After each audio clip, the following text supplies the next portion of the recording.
ઓમ નમઃ શિવાય. અધ્યાય 46 વરનું આગમન. બ્રહ્મા નારદને કહેવા લાગ્યા. ત્યાર પછી ભગવાન શંકર બધાને આનંદિત કરતા ગણ દેવતા સિદ્ધ મુનિઓની સાથે હિમાલયના ઘરની નજીક પહોંચ્યા. આ બાજુ મેના પણ સર્વ સ્ત્રીઓની સાથે જલ્દી ઘેર પહોંચી. ત્યારે તે ભગવાન શંકરને માટે આરતી સજાવવા લાગી. આરતી સજીને સ્ત્રીઓની સાથે મળીને તે બારણે આવી. ભગવાન શંકર આવી પહોંચ્યા. તે સમયે તેમની શોભા કરોડો કામદેવના જેવી હતી. સુંદર શ્વેત વર્ણ, એક મુખ, ત્રિનેત્રધારી, સુગંધિત માલતી પુષ્પની માળાને ધારણ કરી, રત્નજડિત મુકુટ, બાજુબંધ, મણિજડિત કંકણ, રત્નજડિત સુવર્ણ આભૂષણો, અનેક પ્રકારના વિચિત્ર ચમકતા વસ્ત્રને ધારણ કરતા, ચંદન, અગરુ, કસ્તુરીથી સુગંધિત, તરુણ સ્વરૂપધારી, મંદ હસતા, સર્વાંગ સુંદર ભગવાન શંકરના મેનાએ આ પ્રમાણે દર્શન કર્યા. પ્રથમ પાર્વતીને બતાવ્યું હતું તેના કરતાં પણ વધુ સુંદર સ્વરૂપ ભગવાને મેનાને બતાવ્યું હતું. ઘણા જ પ્રેમથી મેનાએ આરતી કરી. પછી તે આનંદિત થઈ અંદર ચાલી ગઈ. ત્યાં રહેલી કન્યાઓ મહેશની શોભાને જોઈને, હે સખીઓ, આવો સુંદર વર તો અમે કોઈના વિવાહમાં જોયો નથી. પાર્વતીને ધન્ય છે જેને આવો સુંદર પતિ પ્રાપ્ત થયો છે. બ્રહ્મા કહેવા લાગ્યા, હે નારદ, તે સમયે હિમાલયને ત્યાં આનંદ જ આનંદ હતો. જ્યાં જુઓ ત્યાં મંગલ જ મંગલ, ઉત્સવ જ ઉત્સવ હતો. ત્યાર પછી મહાદેવજીની સાથે આવેલા જાનૈયાઓને ઉતારાને માટે યોગ્ય સ્થાનો આપવામાં આવ્યા. પછી પોતાના ઘેર પહોંચ્યા. ત્યારબાદ જગત માતા પાર્વતી બધા દેવતાઓની પૂજા કરવા માટે ચાલી. સુંદર નીલકમળ નયનોવાળી, મનોહર ચિત્ત હરી લેતા કટાક્ષો કરતી, સુંદર મસ્તક ઉપર સિંદૂરના બિંદુથી સુશોભિત, ચંદન અર્ષિત ભાલ, કંઠમાં રત્નોની માળા ધારણ કરતી, ચંદન, અગરુ, કસ્તુરી, કેસર વગેરેનો સુંદર અંગોમાં લેપ કરતી, લાલ ચરણ કમળથી યુક્ત, નુપુરના ઝંકારથી ઝંકૃત ચરણોવાળી, આભૂષણથી સુશોભિત ગિરિજાને સમસ્ત દેવતાઓએ મસ્તકને વારંવાર ઝુકાવીને નમસ્કાર કર્યા.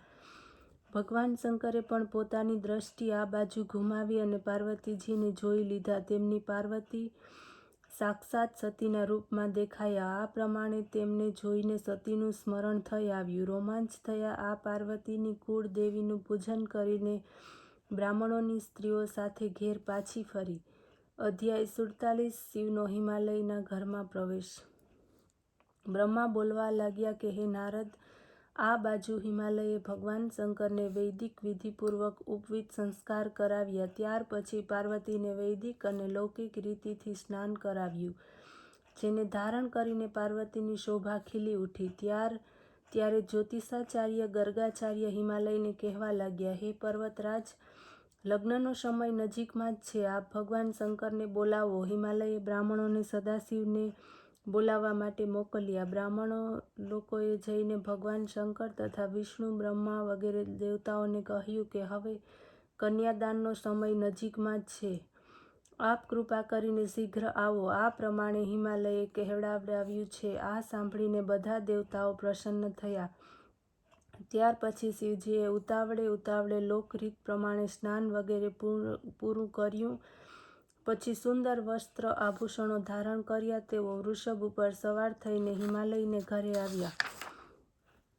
હે નારદ, આ પ્રમાણેની પ્રસન્નતા સાથે સદાશિવ લગ્ન મંડપમાં પહોંચ્યા. ત્યારે હિમાલયે તેમનું પ્રસન્નતાપૂર્વક વિધિસર પૂજન કર્યું. વિષ્ણુ, બ્રહ્મા, ઇન્દ્ર વગેરે મુખ્ય દેવતાઓને રત્નજડિત સિંહાસન ઉપર તથા અન્ય દેવતાઓને યોગ્ય આસનો ઉપર બેસાડ્યા. મેનાએ બ્રાહ્મણ સ્ત્રીઓ તથા અન્ય સ્ત્રીઓ સાથે મળીને ભગવાન શંકરની આરતી કરી. પછી આચાર્ય બનેલા બ્રાહ્મણે શંકરને હિમાલયની પાસેથી મધુપર્ક અપાવ્યો. મંગલ કાર્યનો આરંભ થયો. તે સમયે આભૂષણોથી અલંકૃત પુત્રીને હિમાલય લઈ આવ્યા અને તેમને વેદી પર ભગવાન શંકરની પાસે બેસાડ્યા.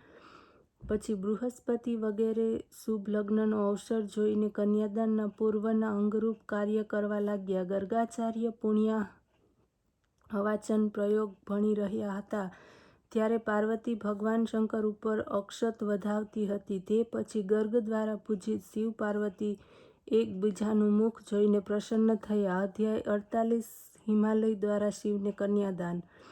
બ્રહ્મા બોલ્યા કે હે નારદ, હવે કન્યાદાનનો સમય થયો. ગર્ગાચાર્યે હિમાલય અને મેનાને કહ્યું એટલે પર્વતરાજની પત્ની અલંકૃત થઈને સુવર્ણ કલશ લઈને હિમાલયની ડાબી બાજુએ આવીને બેસી ગઈ.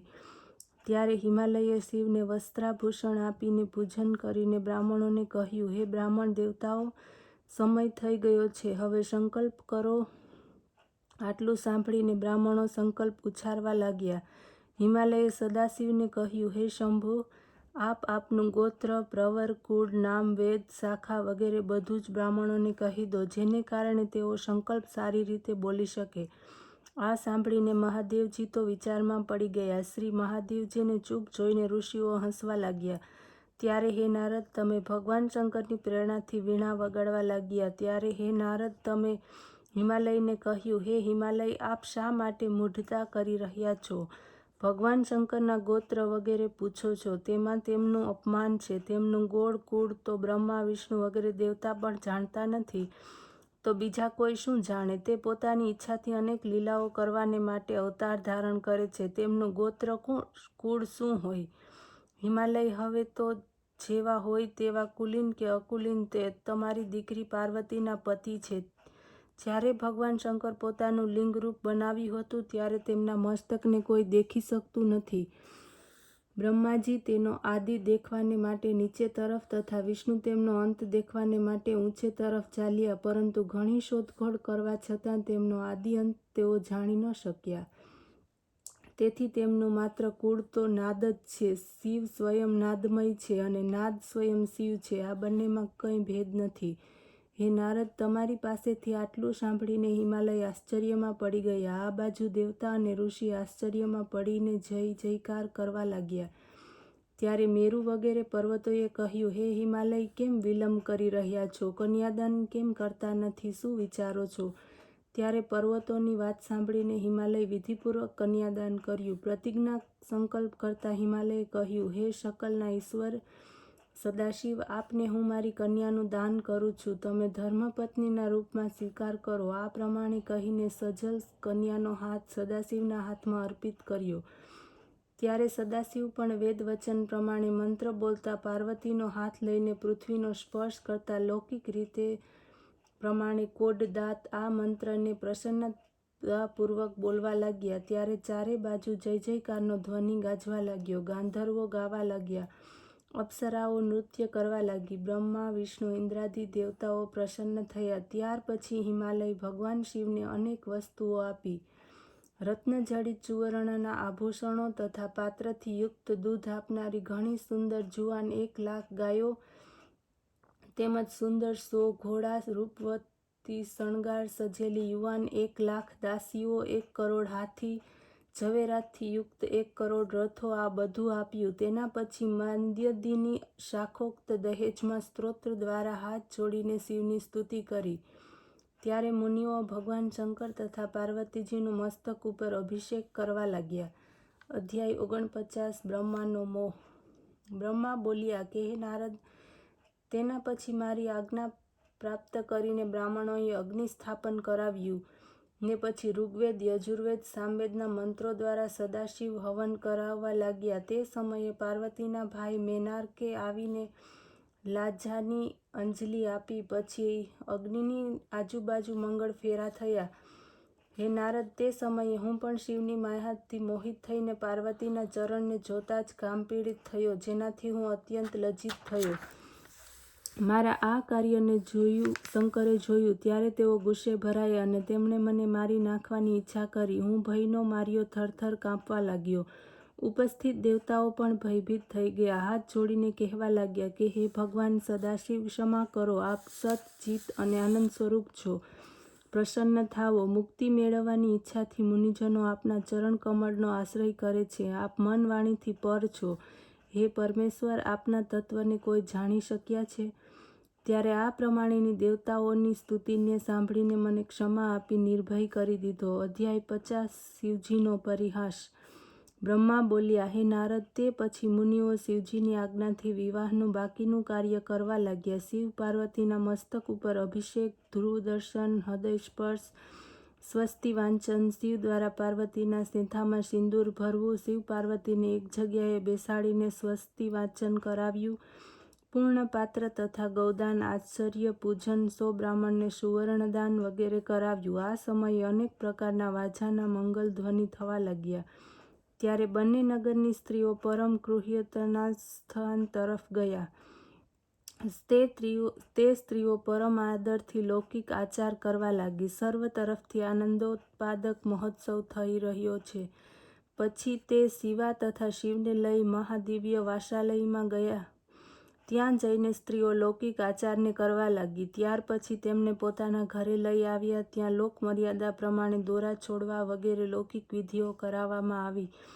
તે સમયે શિવ પાર્વતીની શોભા જોવા જેવી હતી. ત્યારે ત્યાં સરસ્વતી, લક્ષ્મી, સાવિત્રી, જાહ્નવી, અદિતિ, સચી, લોપામુદ્રા, અરુંધતી, અહલ્યા, તુલસી, સ્વાહા, રોહિણી, વસુધરા, શતરૂપા, સંજ્ઞા વગેરે 16 દિવ્ય સ્ત્રીઓ આવીને વારંવાર હાસ્ય કરતા કહેવા લાગી. તેમાં પ્રથમ સરસ્વતી બોલી કે ભગવાન શંકર, હવે તો આપ ચંદ્રમુખી પાર્વતીને પ્રાપ્ત કરી લીધી છે. તેના ચંદ્રમુખને જોઈને સંતપ્ત હૃદયને શીતલ કરો. લક્ષ્મીએ કહ્યું, હે દેવોના દેવ, હવે લજ્જા શેની? સુંદર પાર્વતીને હવે હૃદયથી આલિંગો. એના વિરહના કષ્ટને દૂર કરો. હવે તે મળી પછી લજ્જા શેની? સાવિત્રી કહેવા લાગી કે હવે તો સતીને ભોજન કરાવીને જ ભોજન કરવું પડશે. સતીને કપૂરબ્રાશ યુક્ત તાંબુલ બનાવીને અર્પણ કરવું પડશે. જાહ્નવી બોલી કે હે મહાદેવ, હવે તમારે પાર્વતીના સુંદર કેશપાળ ઓળવા ચોળવા પડશે. સ્ત્રીઓ તેને જ પોતાનું સૌભાગ્ય સુખ ગણે છે. સચી કહેવા લાગી કે હે સદાશિવ, જેને મેળવવાને માટે આપ વિલાપ કરતા રાત દિવસ પસાર કરતા હતા, તેને હવે પોતાની છાતીએ શા માટે લગાડતા નથી? અરુંધતી કહેવા લાગી કે આ સતી સુંદરીને મેં આપને આપી, તેને હવે આપ આનંદપૂર્વક રતિ સુખ આપો. અહલ્યા કહેવા લાગી કે હે શંકર, આપ વૃદ્ધા અવસ્થાનો ત્યાગ કરો, યુવાની ધારણ કરો, જેથી મેના પણ જાણે કે આપ પાર્વતીને આધીન છો. તુલસી કહેવા લાગી કે આપે તો કામને ભસ્મ કરી નાખ્યો છે, પાર્વતીનો ત્યાગ કર્યો છે, પછી તે પાર્વતીના આપ શા માટે પતિ બનો છો? સ્વાહાએ આશ્વાસન આપ્યું કે હે સદાશિવ, સ્ત્રીઓના આપ કહેવાથી ગુસ્સે ના થાઓ. લગ્ન સમયે સ્ત્રીઓ હસી મજાક કરતી હોય છે. વસુંધરાએ મનાવતા શિવને કહ્યું કે આપ ભાવને જ્ઞાતા છો, કામ પીડિત સ્ત્રીઓના જાણકાર છો. શતરૂપા કહેવા લાગી કે કામ પીડિત સ્ત્રીઓ ભોગ વગર પ્રસન્ન થતી નથી. આપ સ્ત્રીને રતિ પ્રદાન કરી પ્રસન્ન કરો. હે નારદ, શંકર આ પ્રમાણે સ્ત્રીઓના હાસ્ય વચનોને સાંભળીને કહેવા લાગ્યા કે હે દેવીઓ, આપ નિર્લજ્જ વચનો કેમ કહી રહ્યા છો? ત્યારે બધી જ સ્ત્રીઓ શંકરના વચન સાંભળીને શરમાઈ ગઈ. કાષ્ટની પૂતળીની સમાન તે ચૂપચાપ ઊભી રહી. અધ્યાય 51 શિવ દ્વારા કામદેવને જીવનદાન. બ્રહ્મા બોલ્યા કે હે નારદ, આ સમયે રતિ ભગવાન શંકર પાસે આવીને કહેવા લાગી, હે શંકર, આપ તો પાર્વતીના પતિ થયા, પરંતુ મારો પતિ તો આજે ભસ્મ કરી નાખ્યો. એ મને પતિ પુનઃ આપીને મારા હૃદયને તપને ઓછો કરો. આપના આ શુભ વિવાહમાં બધા જ પ્રસન્ન છે. હું જ કેવળ દુઃખી છું. એટલા માટે પ્રાર્થના કરું છું કે આ મંગળ સમયે આપ મારા પતિને જીવિત કરો. હે નારદ, આ પ્રમાણે કહીને રતિ કામદેવને ભસ્મ કરીને પોટલી મહાદેવજી આગળ રાખીને પ્રાર્થના કરવા લાગી કે હે નાથ, હે સ્વામી, મારું કલ્યાણ કરો. સાથે સાથે વિલાપ પણ કરવા લાગી. ત્યારે રતિનું રુદન સાંભળીને સરસ્વતી વગેરે બધી દેવાંગનાઓ રડવા લાગી અને શિવને પ્રાર્થના કરવા લાગી, હે દીનાનાથ, કામને અવશ્ય આપ જીવિત કરો.